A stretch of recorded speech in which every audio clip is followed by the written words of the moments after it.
Am I the asshole for pretending not to recognize my parents when they tried to reconnect?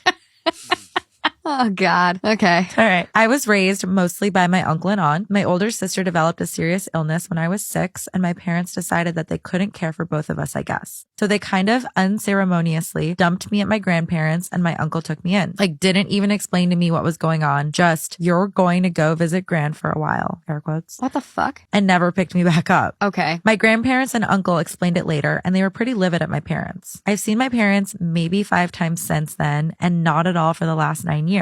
I decided to stop having contact with them when I was 12, and since I was the only one reaching out, all communication broke down. It turned out okay. I love my aunt and uncle, and it turns out they can't have kids, so they've always said I'm their miracle kid. I was just misrouted by the stork at first. Oh my God, that's so cute.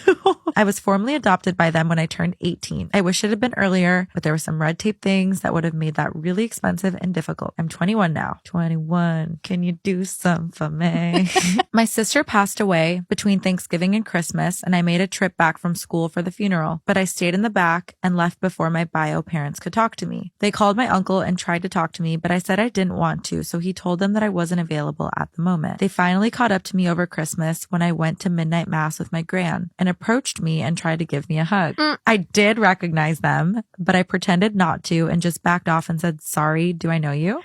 I love it. They said, "We're your parents." And I said, "My parents are at home," and went and sat down with my gran. They sat behind us and I could just feel the stare. And on the way out, they were like, "You really don't recognize us?" And I said, "Oh, are you my dad's brother? I think I remember you from when I was little." I love this. I absolutely love this. This is the perfect justice. Justice was served. I knew it. I love this. This is like the most wholesome fucking story for me. This is Morgan's wholesome. All right, let's close the loop. It's so sick. It's so twisted.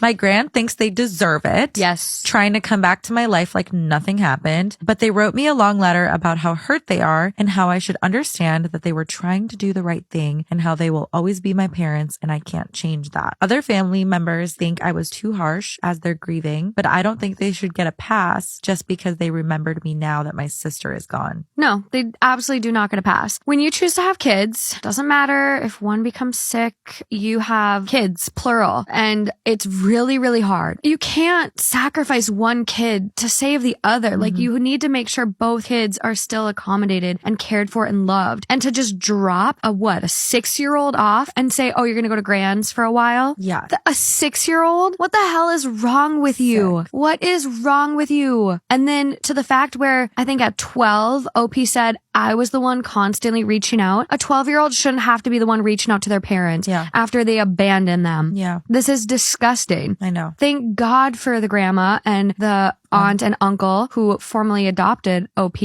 Amazing. Amazing.